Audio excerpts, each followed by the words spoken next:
He's not gonna do that. He's not gonna front someone Why from do you Nyanza. think he wouldn't? He wouldn't front. someone from Nyanza? He wouldn't front someone from Nyanza because he does not want that perception of he was the leader and then now he's fronting it to another Luo. So I think that's the reason why. But Baba is usually very conscious of that. Okay. Nina Swali. Omosh. Who do you think in Nyanza can be endorsed by Baba to run on a national ticket? Right now, I would have to think about that. I don't see somebody standing out. There's one guy I see, but I don't know if people would give him a day of time. Otienda Molo. I don't know. I don't see him on the ballot in 2027. I will not be surprised to see him push my friend Ali Hassan Joho.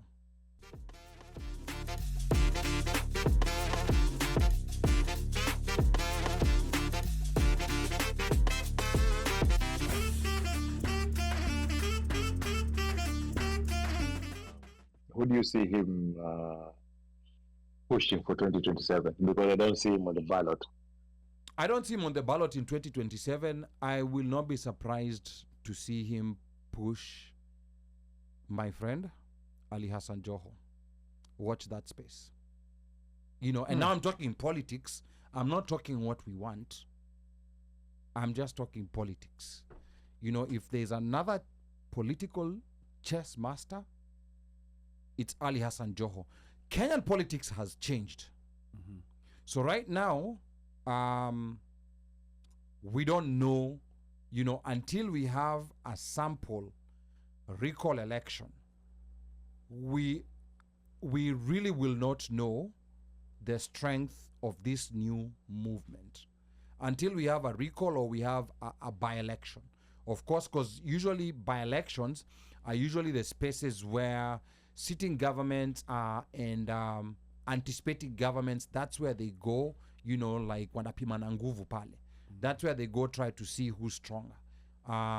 And there was evidence, like before Jubilee won in 2013, you started seeing them win a slew of by-elections in Kajiado County and in certain parts.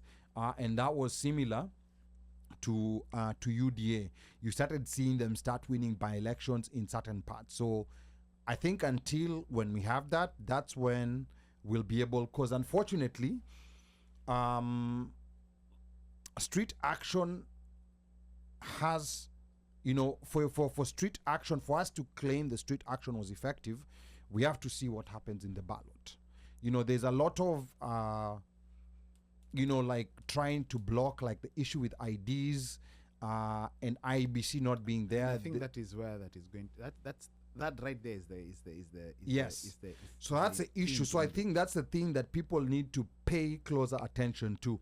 And I think my advice would be work with what we have while keep fighting for what you want. True. Yeah. I mean, agreement. So right now, if there's issues with people getting IDs because they're too expensive or because like they're not being issued, so something needs to be done for the issuance to start. We need all these young people to go out and get IDs such that when a push for voter registration starts, they all go en masse to register. Because I think that is it's not the ultimate joker, like kama unacheza kadi, but that is another sure, that is a sure way to really put a stamp on what we have been doing or what Gen Z have been doing for the last 2 months. Mm-hmm. Whatever happens in 2027, it's really going to be a window, because there's deflation right now because of what's going on. People are still being killed, people are disappearing, and right now probably things are simmering. Spaces are still going on. Spaces are still happening. Deep. Yeah. They are still going on. They are more focused. Deep. They're not as big as they used to be, but they're more focused. They're more focused on certain topics. On certain topics, you know, like and then that is an area and a forum where people are learning. And if if in addition to the spaces, people really take to heart registration, register to vote. Yeah. Right now, they can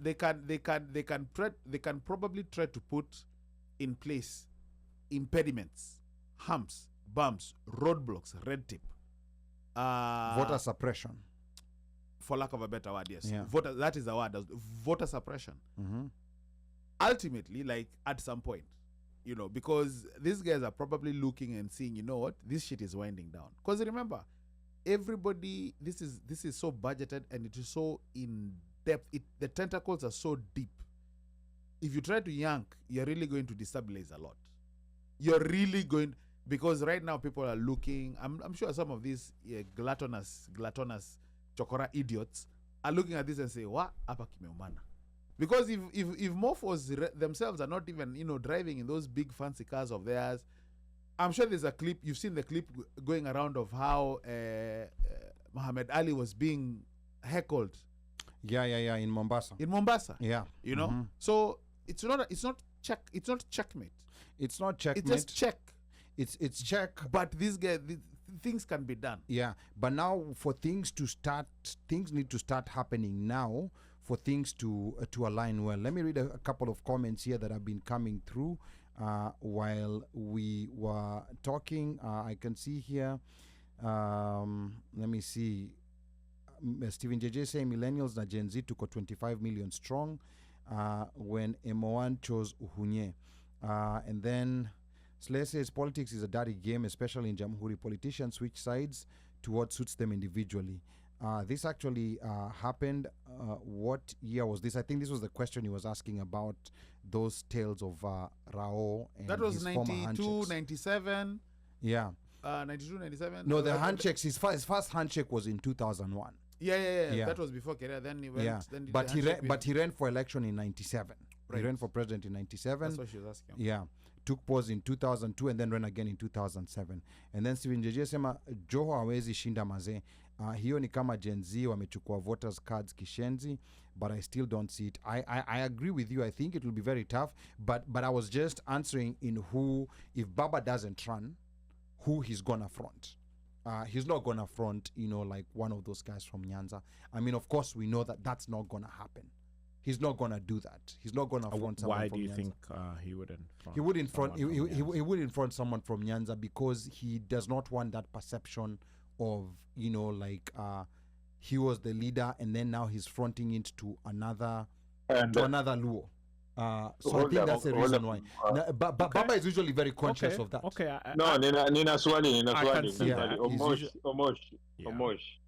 Who do you think in Nyanza can be endorsed by Baba to run on a national ticket?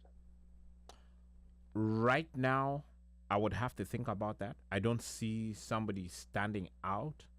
There's one guy I see, but I don't know if people would give him day of time. Otienda Molo. I don't know if people would give him day of time. Yeah. Because he was stifled.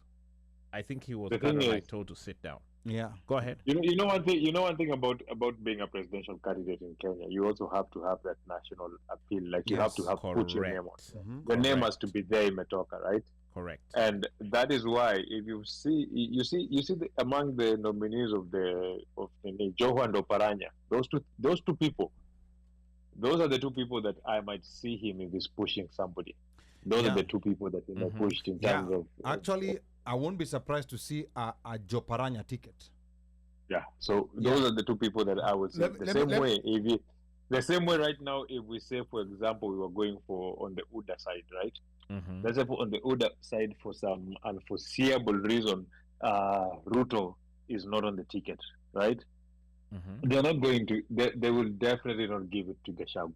Oh, definitely not. Definitely not. Yeah. Right. In that UDA stable, how they will do it, they will go for somebody like how can I say, Kindiki. Somebody who's been. No, he's not the most appealing, but his name has been in everyone's name. I'll say Right. this. Everybody's mouth, like it's somebody who's they will go to Why am I forgetting this name?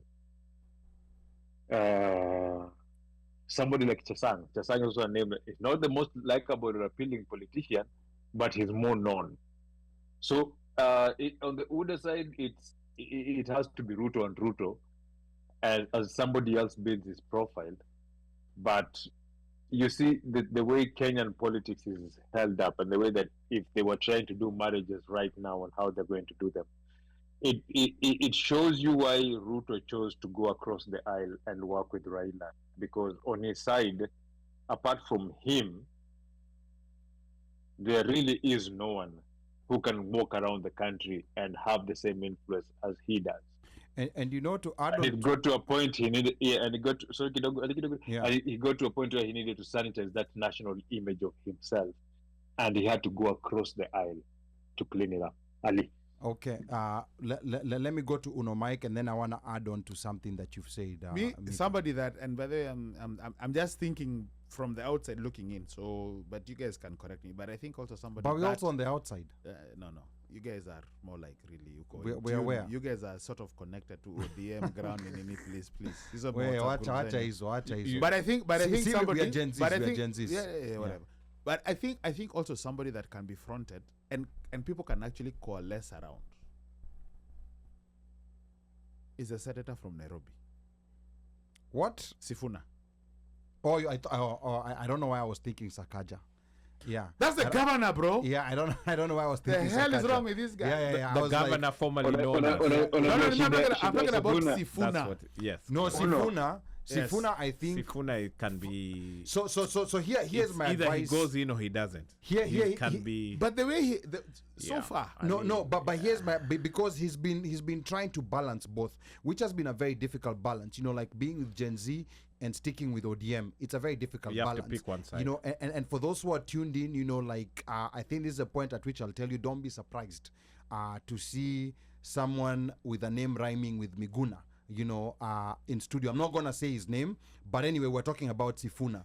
For Sifuna, here's my advice, you know, like, and I will tell him this, you know, because I will be seeing him, you know, like now I'm revealing stuff I'm not supposed to be revealing now. This is the advice I will give to Sifuna. You know, Sifuna, if this is the time, you know, and this is the right part to make a consequential political move. Does anyone here remember the political move that made Raila? Let me just do a quick trivia here. There was a move that he pulled at some point, and that's when he became the Raila we know today.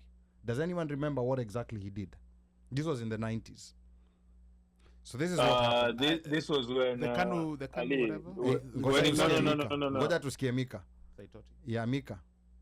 No. When he left for the Kenya Boom. and went and created his own party. So it wasn't only leaving for Kenya. He resigned from resigned, yeah. Parliament. Office. He was member of Parliament Langata. He resigned, left for Kenya because there was after Jaramogi died, the father, there was a wrangle on the leadership of Ford Kenya, because Ford Kenya at that time was a very big political party. It was bigger than what ODM is right now. It was bigger than what UDA. It was a very big party. So there was a leadership wrangle, and Kijana Wamalwa, you know, like won that wrangle. So he decided to form his own party. So he resigned so that he could run for his seat under a different ticket, and formed the party. I think it was called. Was it called NDP or LDP? NDP. It was NDP, yeah. So he formed a party at that time. Party. Yes, and that's when, you know, like especially his community, first of all, saw him, because Jaramogi was the leader before that. After Jaramogi died, you know, you still had Orengos. They were all, you know, like Raila, by the way, he wasn't even up there because the Orengos and the others were up there. Jaramogi's closest lieutenants were Orengo, Paul Muite, Gitobui Manyara. He had a very nationalistic outlook. And the late Masinde Muliro. Actually, the late Masinde Muliro too. Yeah, so those were Jaramogi's lieutenants. So when Raila did that, that's when his community first of all saw him, you know, like as someone who's strong, who can make decisions, and that's when he started building his national appeal, because he's always run for parliament in Nairobi. Raila has never run for parliament in Bondo. He's always run for parliament in Nairobi. So now, coming back to Sifuna, what Sifuna needs to do right now, resign. Once IBC is reconstituted, resign, seek a fresh mandate. Once you do that, you will get respect from the Gen Zs. And you can start preparing to become the Gen Z candidate, because there's no candidate who's been picked so far. So I think this is the time. This is the time to take, and the move is risky. Yeah, I like because Sifuna. if you resign, I like Sifuna. Because if you Yeah, resign, it is a risky move. Yeah. it's a risky move. But Even when Raila resigned, but it was the very payoff, risky. Yeah, the payoff The is payoff. man. payoff could be so big and so spectacular, because once you've resigned and you've been re-elected in a cosmopolitan county like Nairobi, after resigning on your own accord, you've unleashed the shackles of Meaning of- he doesn't owe But, anybody. you know, you don't owe anyone anything. Then Ali, it's a big risk, yes, but the potential reward is big. We have a caller, but Mika, real quick, say what you have to say, and then we're gonna pick a caller. Number to No, call: me what I wanted to say about- 202-683-4570 *5 to speak. Mika. what I want to say about people, what people don't understand about Sifuna is that Sifuna is actually supposed to be in Fort Kenya, ile chama ya Weta, because his dad was actually an MP in Bungoma. Yes. With Yes, Fort With Kenya. Fort Kenya, yeah. Like hiyo ndo chama yao hiyo nini, right? So him also carving his path into ODM and into making his way, it's some work that he has done, and he has worked on his political career that way. It's a path he's carved out, right? He wasn't given. He came from, he's somebody who came from the outfield, from outside, gotten into the party, and that is why he's usually fought by a lot of Luo Nyanza politicians. They want to block that pathway, because the way they did for Babu, and they want to block that pathway for him. Now, as Aliyah said, right now, you will feel like somebody who's worked in a party to get to that position where he is will be torn in between staying out and toughing it out here where I've built myself, or starting myself together. And he's at a crossroad. And unfortunately, Ali, you put him on the crosshairs with what you said, because sasa watu watasikia, wataanza kumuuliza kama atafanya hivyo. But don't be surprised in the next election or two by what he pulls out, depending on the cards he plays. But so far, he's been a very shrewd and smart player on that chessboard. Okay, sawa Mika. So that was just my advice. That's just my advice to him, because even if you lose, 3 years is not too far. At least you will have that respect. You will have that respect that like at the top of the mountain, because of what was happening, you are willing to take a risk. Do you remember? I think he was being interviewed. I think it was on before we take this call. I think on the Trevor show, the morning, whatever it's called, the Citizen show. Yeah, Daybreak. Yeah, And he talked about, I'm not going to be SG forever. I don't even want to be SG forever. I can step down and leave somebody else to whatever. Mm-hmm. That might be a premonition. It might be a To what he was premonition. saying. So do we take the call first, Yes, or do we read the comments? Let's read the comments. 2871, because the comments are coming. We're coming in. They're hot coming and in fast. thick and fast. Yeah, There's one I wanted to particularly. Well, two yeah, of them. I know. I know which one you want me to read. But Steven JJ alikuwa anasema I can see Kalost hawa watu wanacheza chess ingine high stakes. So Kenyan Jew is putting me on the spot. He's saying, I have full heshima for Ali, but today I'm feeling very conflicted. Seeing him from a new POV, he confessed to a dark past where he worked for 1-800 called Goons. And now he tells us that that drug peddler Joho is his boy, eyebrows raised. So I personally know Joho. You know, like you don't have a choice over people you know and that you don't. I personally know him. So I never worked for 1-800 call Goons. It's just that the way elections were set up during those days, if you're participating, like you would find yourself in the middle of things and you don't even know, and Where's Omosh laughing? and you know you're Because Your can you hapo- just imagine that you're dialing 1-800 for the goons? Yeah, I know.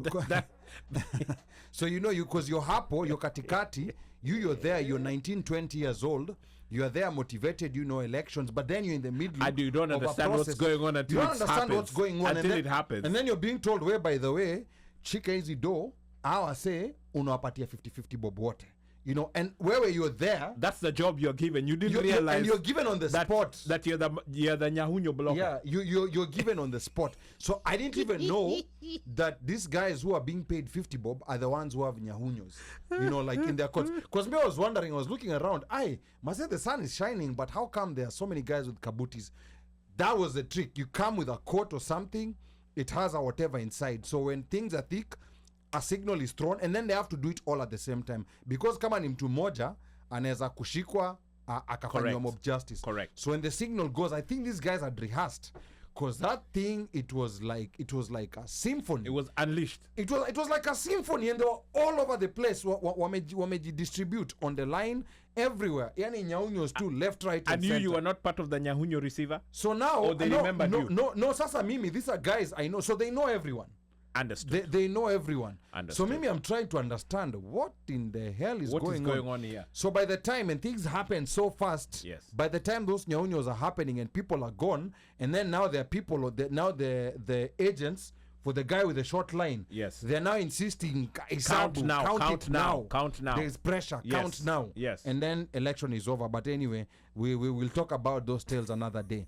And then hapa Stephen Bati anasema, by the way, if we send money for people to collect IDs from diaspora, they will say Ford Foundation iko kitu hapo. So this finance thing is something that the government is trying now to pin on the diaspora, because I think it would be important, like if there are people who can't afford to have a fund somewhere where people can go and get paid for, because 1,000 shillings, it seems like a little amount to us. It's a lot. But that's a lot of It's a money. lot. To someone who's earning maybe 20K a Trust month, me, it is. It's that's a lot of money. It's a lot. Trust Yeah. me, like if you can send somebody 500 shillings right now, Yeah. you're gonna do them major. Yeah, so Major I boost, think that's problematic. That's voter suppression right there. And then Washeke says civic education has also gone to Mashinani. They are putting a lot of efforts there and are deplatforming politicians from pulpits. And then Apa Sambaza again says, if there will be independent candidates, I am sure Gen Z will be able to vote them in as independents. That will be a game changer. I hope so. Like for president, I don't know. That's still a very difficult nut to crack, but we'll see what happens. Mkiwa mtata. Yeah, and then Slayer anasema was asking hiyo story ya Ali na watu kupigwa nyaunyo. Oh yeah, think these you things. explained that. Yeah, these things used to happen. And then Gerald Oliech says, I think Baba would front Oparanya, though he is from Western. And meanwhile, Babu Owino is coming Uko, Mile 18. I think Babu Owino wants to become governor Nairobi. I don't know whether he would take the risk of trying to vie for presidency, because I think Babu There's a Owino, lot of dirt. Yeah. I don't see him. He trying has to a lot go of f- that. You He has can- a lot of you- that. I don't see him. Because my other suspicion, or my other non-political hat here is like someone like, if Sifuna was to decide yeah. to run for governor, let's say hypothetically, Okay. he No, can no, get it. but if Sifuna and Babu Owino both decide to run for governor, then that will be more difficult to tell. But who then wins. alafu Sakaja pia- amepita But somebody can be katikati. deputy governor. Ngojeni, kitu moja msisahau ni Yeah. pia kwa gavana hapo kuna jamaa anaitwa Wanyonyi Yeah, who was blocked from running. the who was last blocked, election, and yeah. that's the guy who will win that That seat guy easy will win it at 7 o'clock in the morning. in Yeah. the morning. Yeah. Yeah, Wanyoni, Wha- 7 in the morning. yeah. So It's a again, wrap. and then Nathan Wangusi here was asking for the number. We're gonna pick up your call Akonayo. shortly. Number again to call is 202-683-4570. Press *5 to speak. It is a random Friday. And then let me see. Stephen JJ says hiyo ni a big move kwa hii chess game. He is the SG of ODM. Sifuna ako sawa kabisa. I honestly see him being a president one day. But to be a president, you have to make that risky move.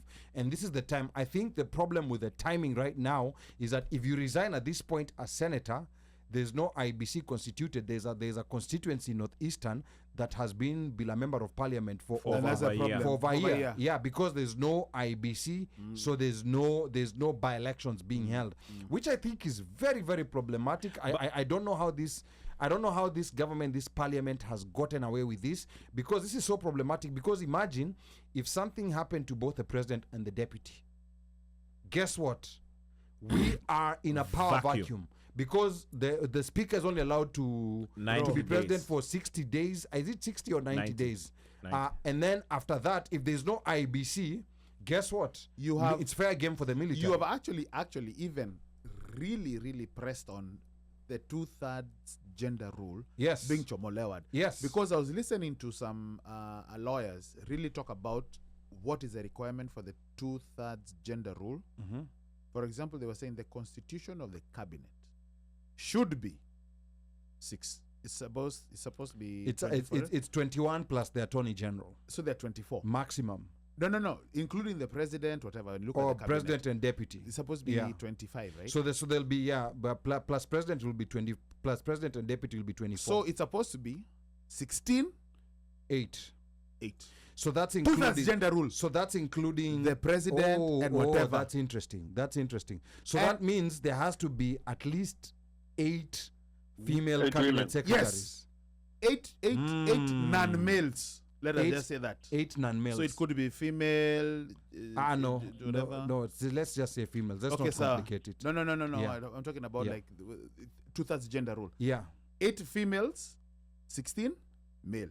Okay, because president and deputy are both male. Yes. Okay. So 8, and currently I don't know What this. do we new So when cabinet we look at the currently- composition 6? right now, Is it now 6? I think it's 6. 6 So women? it's still it constitutionally still doesn't meet the 2/3. it doesn't still meet the threshold. So that's interesting. Let's go to the caller. Lakini si Kenya tulisema constitution ya kufunga nyama.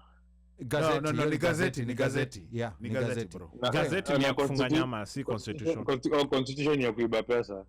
Wait, Gen Zs believe in the constitution. Where? Let's go to the caller first. Caller, please tell us your name and where you're calling from. 2871. Welcome to the One Mic Show.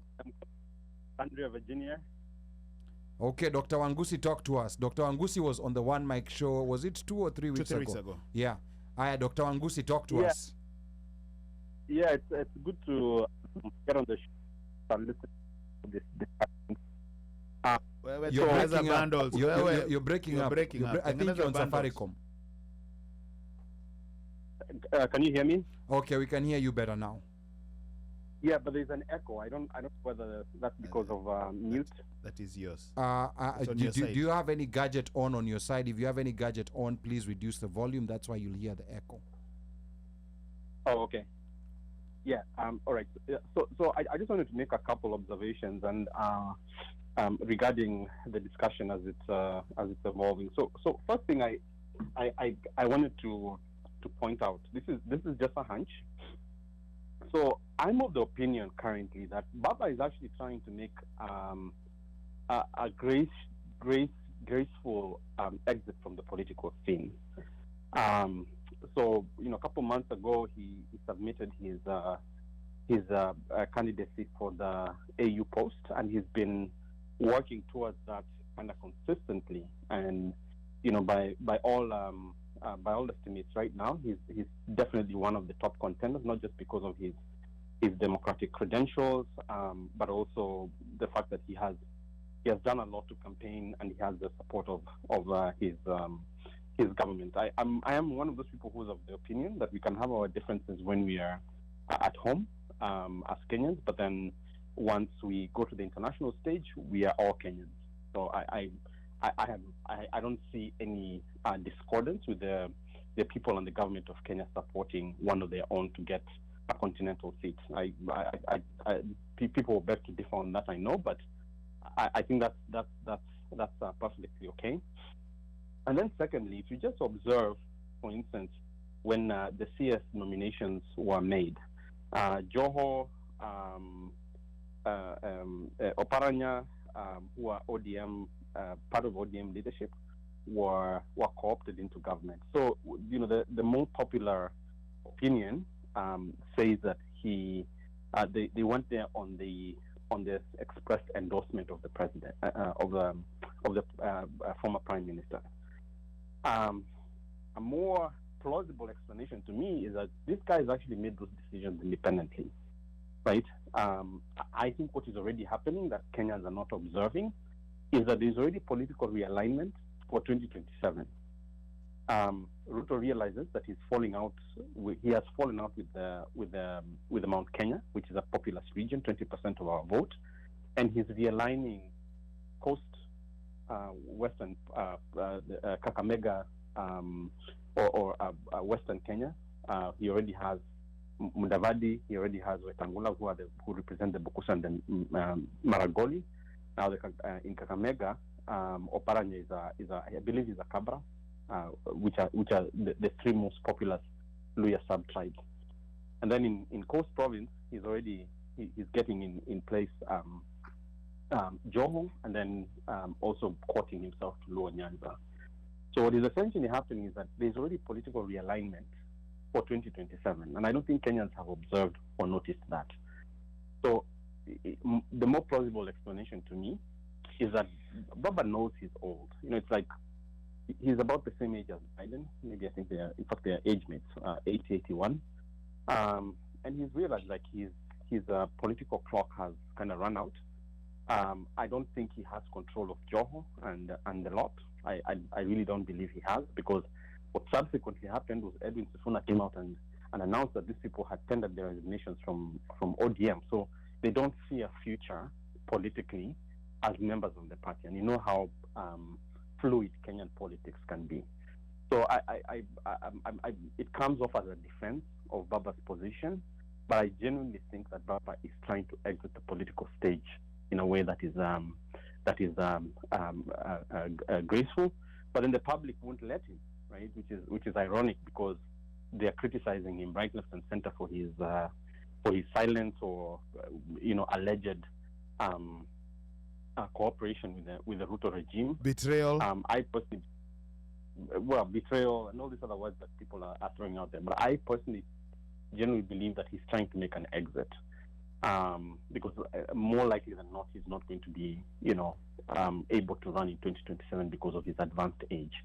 Okay. And especially, when you see someone like Biden, who is like a world leader, a Democrat, come out and like exit the stage. I mean, like people are asking the same question, like if Biden can resign or he can exit the stage and give the younger generation a chance, who is Baba? Okay. So I think that's what's happening here. Yeah. Those are the undercurrents. Obviously, politically, other things are said, but I think those are really the core undercurrents that are going on. I'll take it back to you. Okay, Dr. Wangusi. I'm just gonna, try to look at this from a three-dimensional perspective. You've been a Baba supporter. I've been a Baba supporter. So I'm trying to look at this from a three-dimensional perspective and an honest perspective, because that's what you're saying is the theory that the party has dished out for people to say because of the backlash that happened. But we know this move does not happen in coordination without Baba's blessing. Whether he was influenced or not, but we know this move of these four members of ODM being appointed to the cabinet, it doesn't happen without Baba's blessing. You know it, I know it, and anyone who's been, within the ODM party knows it. So let's for one be honest, because our country is at a crossroads. Let's for once be honest, because our country is at a crossroads. And I know, parties always do this, because I understand how parties work. But this is a very critical moment at which Kenya is, and that's why I feel like Sifuna is between a rock and a hard place. There were two schools of thought in ODM. There are those who are saying we should let Ruto fall, we should not go sanitize him. And then there are these beneficiaries, and the people who are supporting the beneficiaries, they are like, okay, this is an opportunity that has presented itself. We're never going to get another opportunity.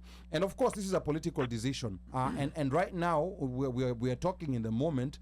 We don't know how we're going to be looking at this moment now when we move closer to 2027. And I agree with you, Nathan, that a lot of these parties are trying to make realignment for 2027. But what I know for sure, with how early this handshake came, there will be another major realignment. This is way too early. There's no way this marriage has survived for 3 years. So this right And then here, remember, yeah, this was a card. Ali. Yeah, Mika Goja Kidogo. This was a card that was pulled out a bit too early because Ruto was seeing his government going down. So I think there's going to be another realignment. Mika, real quick to you, then we're going to go back to Dr. Nathan. Remember, there are some people over here who are feeling misaligned by this marriage right now, right? They're the Jubilee people who made deals earlier on. There are people who from this other smaller Kenya Kwanza, Azimio coalition that made deals earlier, and then kuna Jamaa Murima and his crew who are feeling some type of way about what is happening here. So you're right. 2027, there's going to be another play that's going to happen. It's interesting times, as I was saying. It's a times whereby things are setting themselves up. It looks like every month there's going to be a political realignment in Kenya by different players and different how things are going. I'm actually just waiting to see. Now, what most people don't understand, there are two fights that are going on.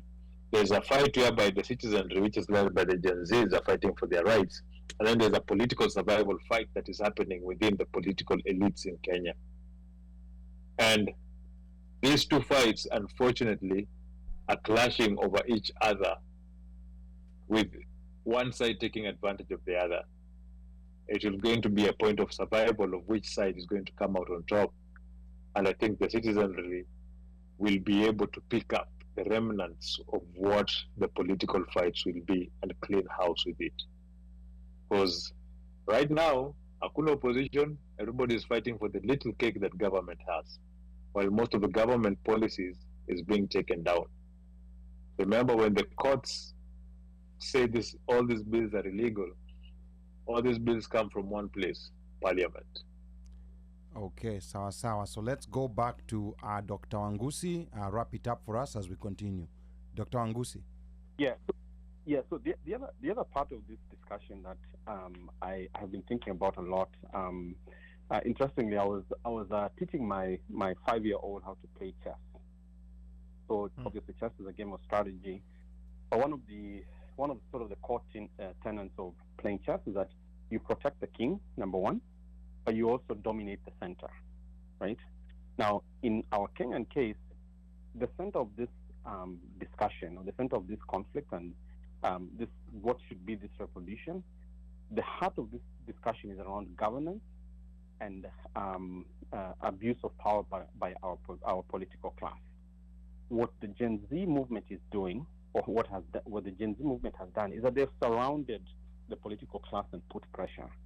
What they are not doing is that they're not going to the core. They're not attacking at the center, as you were just saying. Because if they don't do that quickly, and this needs to happen almost immediately, they need to quickly move into the center of this political ecosystem and break it from the center. That's what Baba did very well, as you were describing earlier, Ali. He got into government and he split it right down the middle. Gen Zs are saying that they are powerless, they're leaderless, tribeless, etc. But what that also does is that it makes them powerless against the powers that be, because they're the ones who still control the levers of power. One of the suggestions that is sort of out in the jury now is, one of the discussions that is now beginning to happen is telling the Gen Zs, how do you get into the center of power and how do you own the political narrative? One of the ways you do that is either you wait and run for office, or you start to displace political actors. But another effective way, which has already even been suggested, unfortunately it has been suggested by Baba, which makes it an unpopular topic to talk about, and obviously very partisan, but it's going to the core of the constitution. People say this constitution we have is good, but you remember it's a bastardized version of the even better version that we had at Bomas. If Gen Zs were to take ownership of that constitution, the Bomas constitution, and drive it to the heart of government through a referendum, I personally think that would be a game changer, because it will address the issue bad governance in terms of like reducing the size of government, reducing the powers of the president, controlling our wage bill. Those three things had already been resolved in our Bomas draft of the constitution. And I know you know my opinion on this because we've talked about it. Yes. But the Gen Z need to find a way to get to the center of the board, and they need to find a way of getting to the center of the board quickly. Simply saying that you're leaderless, etc., that can only carry you so far, right? In terms of like civic awareness and playing a role to fight and advocate for your own rights. But for Gen Z to solve this problem and own it, they need to get to the center of the board. I'll finish by saying this really quickly. They don't want to make the mistake that Mau Mau made, where they fought the colonial enterprise from the outside, won that battle, but failed to get to the center, and neo-colonial actors took ownership of government to their detriment. So this needs to really, like, this revolution needs to now go to the heart of the matter, which is governance. And many successful revolutions, whether you're talking about the Cuban Revolution, the American Revolution, have always gone towards changing fundamentally the political system. And I think currently there may be other proposals out there, but I think the Bomas process should be a very effective way of doing that. I'll hand it back to you in the studio. All right, thank you so much, Dr. Wangusi. Like some very salient points coming there from Dr. Nathan Wangusi. He was on the show a couple of weeks ago. A few points I'm in alignment with Dr. Wangusi. A few of them I disagree with what's happening with Gen Z. This is what I'm gonna say, because we are all looking at this from things have been happening so fast. They've been able to achieve within a very short time what so many people who have those organizations and all those have not been able were not able to achieve. 100. So me, I'm still I'm not part of that school that they have to create a leader, create a party, you cannot forever be leaderless or whatever. Structures, yes. I'm not buying that. I'm not buying that. I'm not buying that at all, because we are all learning. We are all learning. These things are happening, and we're already seeing, processes moving. A whole cabinet was dissolved. Yes, some people were brought back, but we can't dismiss the effectiveness of what they did.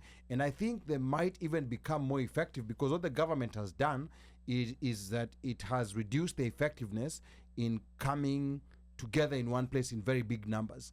But they've not been able to tame the ability to talk in these spaces, to meet. And I think, to me personally, I think those smaller spaces, those ones by county, they're way more effective, and they're way more potent for the government.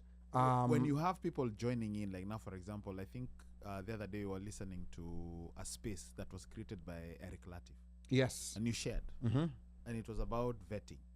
And then you have constitutional lawyers coming in. Those are the spaces that I think in the long term, they are atomic in nature, but atomic habits. Because those spaces, what they're doing slowly is that they're giving people guidance. Slowly by slowly. Now, most of these Gen Zs know that it's very important to have an ID. They all know that. Now there's no Gen Z. Any Gen Z who doesn't have an ID right now is feeling agitated. They're like, when are they going to start reissuing the IDs? I'm going to get one. Yes. Like this time, if we have a by-election, any kind of election, there will be not many motivations needed to push these people to go and vote. So this kind of like spontaneous movement is building a different kind of young person in Kenya that we had not seen before. Because typically younger people, it was like, hizi mambo za kura na nini, but now they're the ones who are sensitizing now older people to actually be politically active. I was listening to a podcast and it was not actually a podcast, but it was a show, and one of the guys said that majority of the people who sat out the election in 2022 were the Gen Zs. It was the younger people, and it was for some reason. Yes, and it was for some reason. Mika. Mika. No, what I wanted to say is that going back to what Dr. Angusi said, and this is something that I had, last week when I was beating up Omosha and Baba, I went back and started saying, let me hear and see what he was talking about. And in one of the most things that he's continually been saying is like he wants people to go back to the Bombers draft. And I went back to the Bombers draft. In my time, I've gone through the Bombers draft, the Wako draft that we had to go through the 2005 referendum, then the current constitution, which we had to go through in, what was this thing, 2010? 2010, yes. 2010, yeah. So through those things, I was a bit confused on my different drafts that were there, then plus BBI. So I went back and looked for the Bombers draft, and I read it, and I combed through it.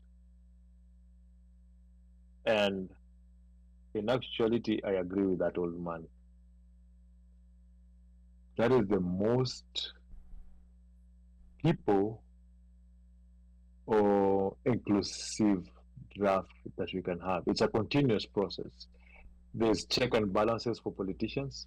And then when I read it, I went and compared it to the Wako draft, and I saw everything that the politicians took out from the Wako draft.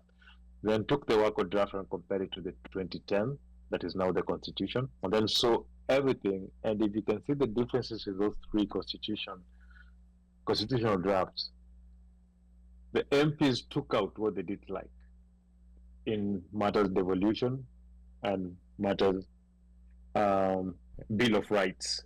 And actually, the Bill of Rights is the longest part of that constitution, Bombers draft. It's the longest part of it. It has so many clauses that are in there that align on how things are looking up to do. And then I want to look at government expenditure and devolution, and then compare it with the finance bills that have been coming out. And I would like to employ everybody to go take a look at that draft, especially the young people, the Gen Zs, take a look at that draft. There are things you can improve on it to add more inclusivity.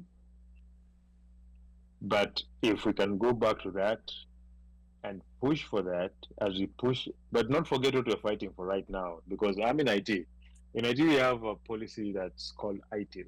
ITIL usually tells you when you find your house is messed up, you don't sit back and plan your work. You work on the problems as they're coming. You clean up, you work with what you have, alafu unaweza kustreamline vitu polepole huko kando. And then you'll find yourself you have a clean house. So ukijipanga wote iko ready. The same thing. Do that.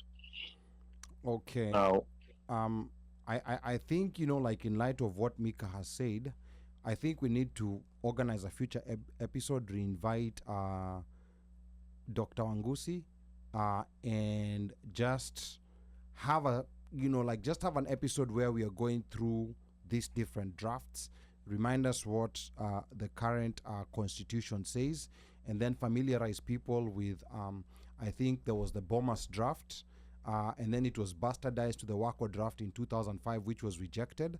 And then I think there was, if I'm not mistaken, Mika, maybe you can correct me, there was an Ivasha draft before the 2010 constitution. yeah, there was an Ivasha draft. Yes, Yeah, there that was an before Ivasha draft 2010. Before the 2010, and then now the 2010 is the one that Yes. was Yeah. adopted because Kibaki and Raila worked together for it. Yes. So I think we need to go back and review those. But here's my concern, before we go to our social segment topic. Here's my concern, Mika. A very big concern, like when we are out here thinking of a referendum to revert back to the Bombers draft. We did have a change in constitution in 2010, and we've had successive governments, Uhuru, Ruto, that have not shown fidelity to the constitution. So my concern is we go through the hard work of having a referendum to go back to the 2004 Bombers draft. Then we get another person also who is intent on not following that constitution, which is why before we attack, the laws and go to referendums, I like the direction the Gen Z movement is taking. Is like right now we already have enough laws. Whatever we have, it's not perfect, But at least let's start by actually following what we have before we decide we're going to move to something different. We have to build that culture of constitutionalism and following the law before now we go to another one which will not be followed. Yeah, Mika. I agree with you. But then you know what? And that was my thought process too. Like, why are you pushing this draft? What's so important about this draft? It bothered me so much until I said, you know what? Let me go read this draft. And the thing is that draft makes it easier for pushing that adoptability of the law, of making people to follow the law. Right now, you see, it's so hard to recall an MP. Even an MCA, it's so hard. It's so hard to hold government accountable because they will tie you in litigation in court. You'll go broke. They have all the money, right? Remember, there's how many MPs right now are sitting MPs based on court orders. Somebody like Nick Mwendwa. Nick Mwendwa has been the chairman of KFF for how many years?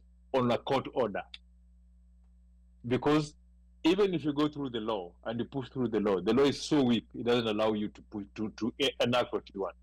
That draft makes things easy. I will tell you, just go back and redraft and revise it again and look at it. Fair enough. And then think with your heart right now, with your political heart right now, how you can implement that draft. There are places where it will need some improvement to be brought to this reality right now. But it will be the best starting point for it. Okay, fair enough. We'll go back to review the Bomas draft, and I think I will talk to Dr. Wangusi on a future episode.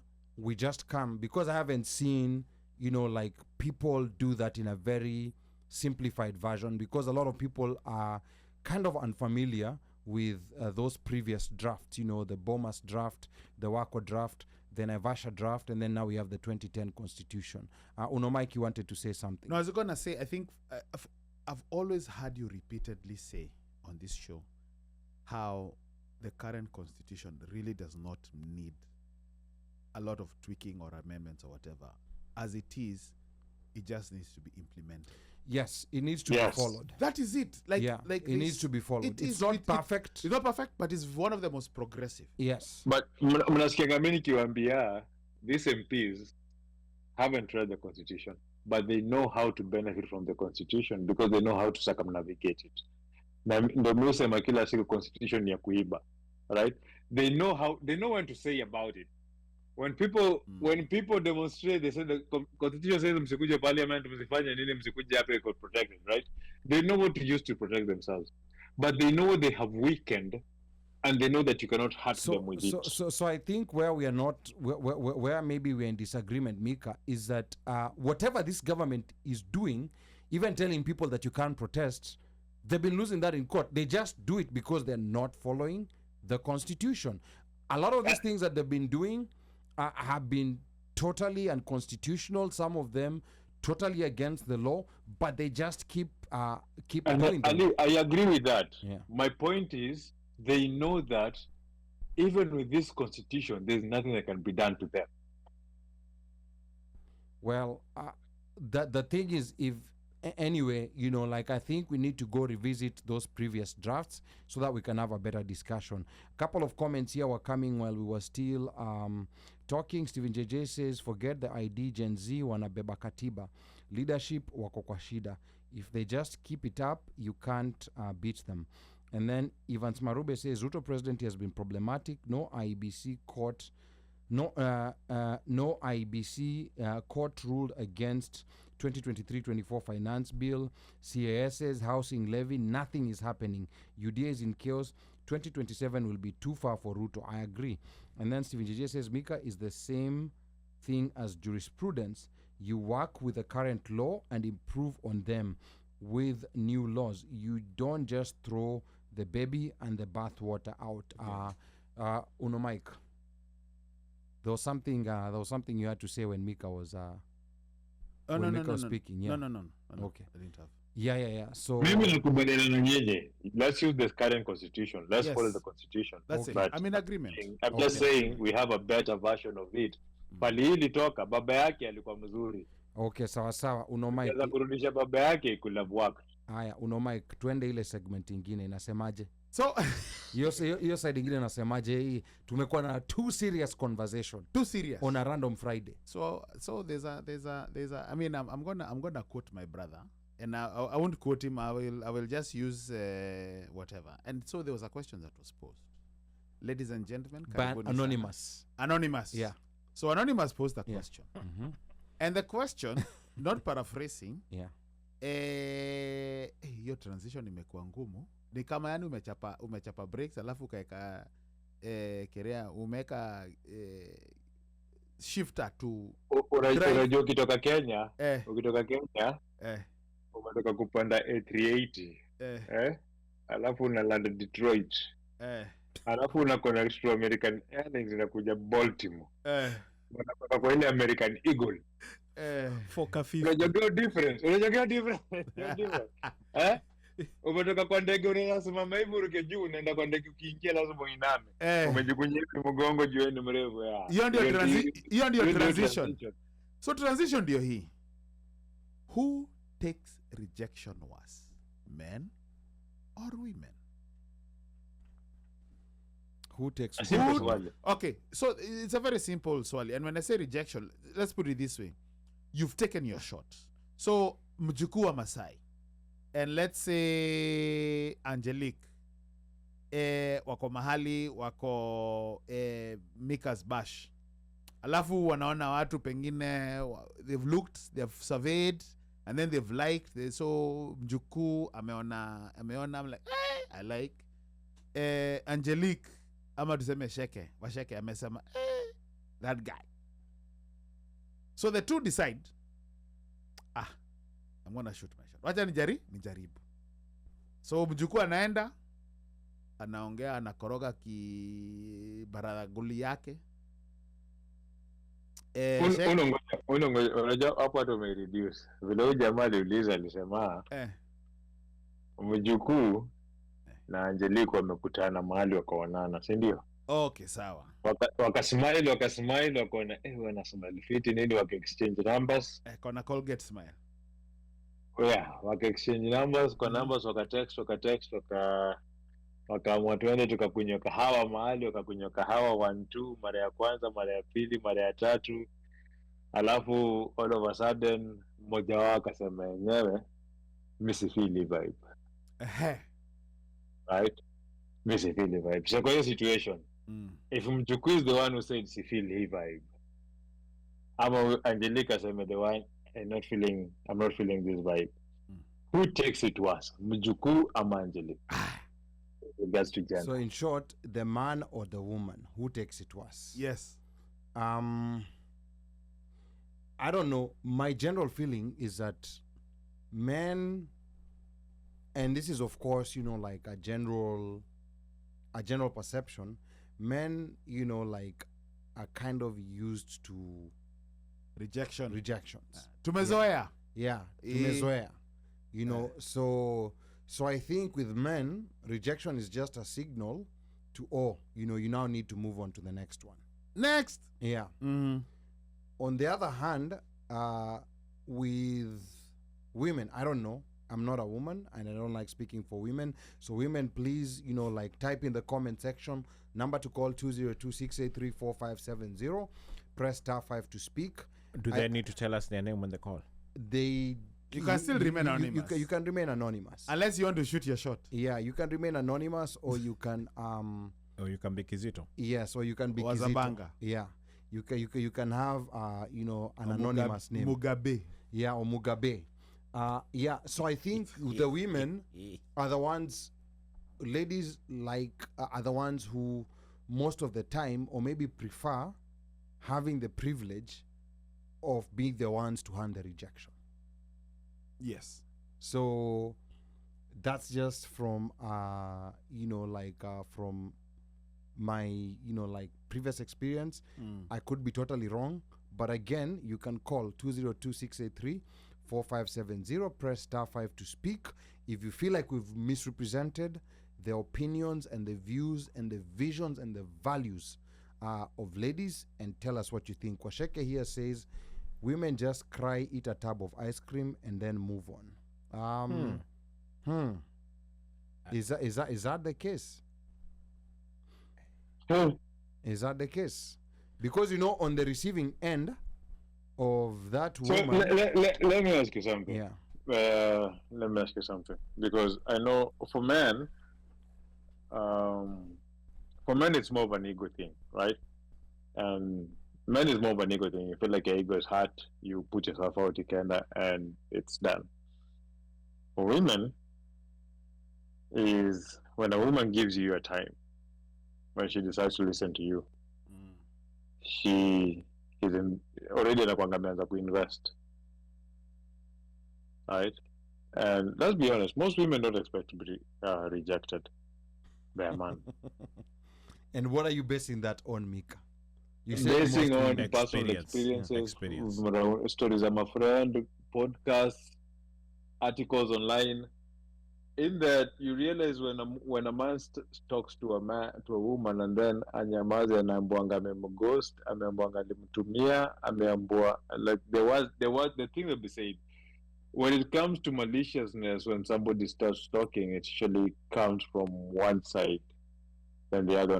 Men, kuna wale who are stupid and insensitive, will abuse a woman, will attack a woman, will be physical to them when they're rejected.